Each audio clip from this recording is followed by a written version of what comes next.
या सादरीकरणात आम्ही अस्थमाच्या अंतर्गत शारीरिक यंत्रणांचा अभ्यास करू, ज्यामध्ये सहानुभूती आणि परासंवेदन तंत्रिका तंत्राच्या भूमिकांचा समावेश आहे, तसेच ड्रिनल मेडुला स्रावांचा, जसे की ड्रिनलिन, परिणाम. आम्ही ब्रॉन्कोस्पाझममध्ये गैरड्रिनर्जिक, गैरकोलिनर्जिक मध्यस्थी आणि विविध ऑटाकोइड्सच्या सहभागावरही चर्चा करू.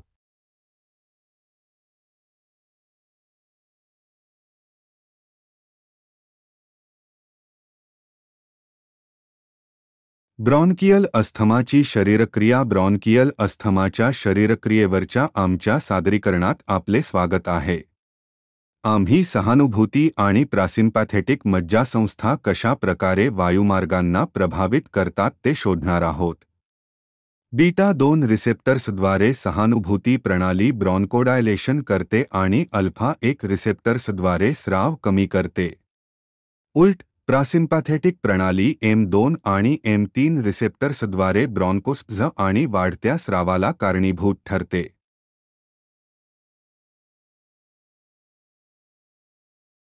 ॲड्रिनल मेडुला ॲड्रिनलिन सोडते, जे अल्फा-1 आणि बीटा-2 रिसेप्टर्सवर कार्य करते, ज्यामुळे डिकंजेशन आणि ब्रॉन्कोडायलेशन होते. याशिवाय नॉन-ॲड्रिनर्जिक, नॉन-कोलिनर्जिक किंवा नॅन्ट मध्यस्थ, जसे की न्यूरोपेप्टाइड्स, अनेकदा ब्रॉन्कोस्पझमला कारणीभूत ठरतात आणि ब्रॉन्कियल अस्थमाच्या रोगजननात भूमिका बजावतात. व्हसॉएक्टिव्ह इंटेस्टाइनल पेप्टाइड किंवा VIP आणि प्रोस्टाग्लांडिन किंवा वगळता बहुतेक ऑटाकोइड्स ब्रॉन्कोस्पझमला कारणीभूत ठरू शकतात, अस्थमाच्या शरीरक्रियेच्या लस्केपला अधिक गुंतागुंतीचे बनवतात. शरीरक्रियात्मक, नैदानिक आणि रोगात्मक पैलू. शरीरक्रियात्मकदृष्ट्या अस्थमा व्यापक, उलटण्यायोग्य ब्रॉन्कियल वायुमार्गांचा अरुंद होणे आणि श्वासोच्छवासाच्या उत्तेजकांवर वाढलेली ब्रॉन्कियल हायपररिएक्टिव्हिटीने दर्शविले जाते.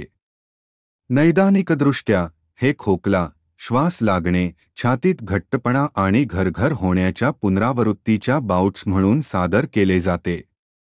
रोगात्मकदृष्ट्या यात लिम्फोसाइटिक आणि इओसिनोफिलिक इन्फिल्ट्रेशन समाविष्ट आहे.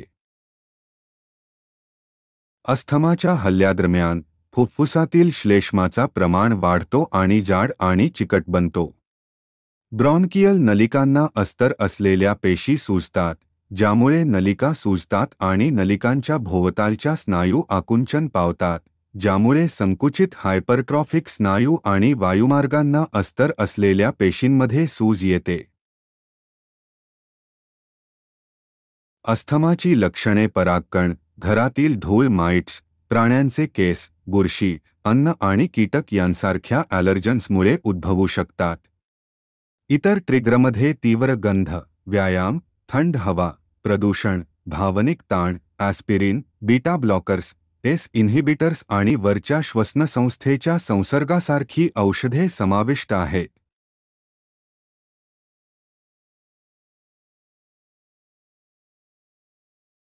अस्थमाचे वर्गीकरण अनेक प्रकारांमध्ये केले जाऊ शकते. बाह्य, अंतःस्थ, मिश्र प्रकार, ॲस्पिरिन प्रेरित अस्थमा, व्यायाम प्रेरित अस्थमा आणि व्यावसायिक अस्थमा.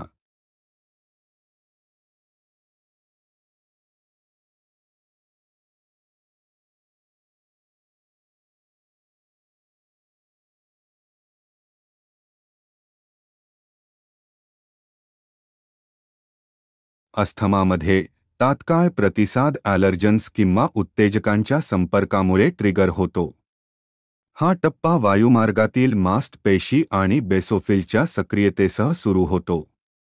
सक्रिय झाल्यानंतर या पेशी विविध मध्यस्थ सोडतात, ज्यामध्ये हिस्टामाइन आणि ट्रिप्टेस समाविष्ट आहेत. हिस्टामाइन या टप्प्यात मुख्य भूमिका बजावतो. तो ब्रॉन्कीच्या गुळगुळीत स्नायू पेशींवर रिसेप्टर्सशी बांधतो, ज्यामुळे ब्रॉन्कोकॉन्स्ट्रिक्शन होते, ज्यामुळे वायुमार्ग अरुंद होतात. हिस्टामाइन वाहिकेची पारगम्यता वाढवतो, ज्यामुळे द्रव ऊतींमध्ये गळती होते आणि वायुमार्गांच्या भिंतींमध्ये सूज येते. मास्ट पेशींनी सोडलेला ट्रिप्टेस, एक प्रोटीएज, इतर दाहक पेशींना सक्रिय करून आणि बाह्यकोशिकीय मॅट्रिक्स घटकांचे विघटन करून वायुमार्गांच्या पुनर्रचनेत योगदान देतो, ज्यामुळे वायुमार्ग अरुंद होणे अधिकच वाढते. तात्काळ प्रतिसाद तीव्र ब्रॉन्कोस्पझम, वाढलेले श्लेष्म उत्पादन आणि वायुमार्ग सूज याने दर्शविला जातो. या बदलांमुळे अस्थमाची क्लासिक लक्षणे जसे की घरघर, खोकला आणि श्वास लागणे उद्भवतात. हा टप्पा संपर्कानंतर काही मिनिटांत होतो आणि अनेक तास टिकू शकतो.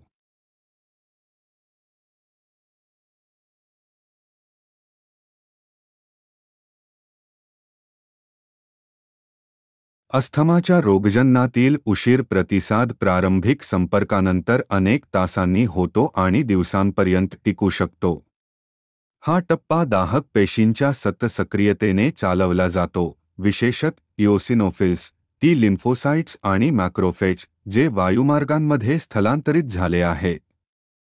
इओसिनोफिल्स उशीर प्रतिसादात केंद्रीय भूमिका बजावतात.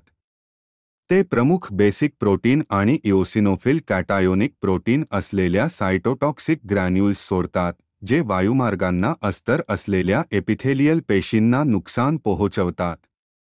हे नुकसान वायुमार्गांच्या सूज आणि हायपररिएक्टिव्हिटीमध्ये योगदान देते. टी लिम्फोसाइट्स इंटरल्युकिन 5 आणि इंटरल्युकिन 13 सारखे सायटोकाइन्स सोडतात, जे इओसिनोफिल सक्रियता आणि श्लेष्म उत्पादनास अधिक प्रोत्साहन देतात. हे सायटोकाइन्स फायब्रोब्लास्टची वाढ आणि कोलेजन साठवण करून वायुमार्गांच्या पुनर्रचनेत योगदान देतात, ज्यामुळे वायुमार्गाच्या भिंती जाड होतात.